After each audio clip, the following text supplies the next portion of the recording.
সর্বপ্রথম আল্লাহর সৃষ্টি কলম। জোরে বলেন কি নাম? আজব সৃষ্টি। সূরাতুল কলম কোরআনে পাকের একটা সূরা আছে না? কলম খুব গুরুত্বপূর্ণ একটা জিনিস, ইলম শিখার মাধ্যম। নাম কি? কলম।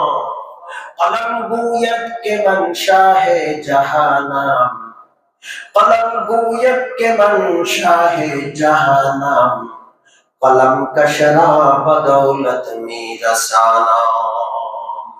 কলম আল্লাহর এক আজব কুদরতের নাম। আউয়ালু মা খালাকাল্লাহু কলম, সর্বপ্রথম আল্লাহ সৃষ্টি করলেন কলম। এই কলম বড় আজব কলম, কথা বলতে জানে। আল্লাহ রাব্বুল আলামিনের সাথে কলম কথা বলে। আল্লাহু আকবার।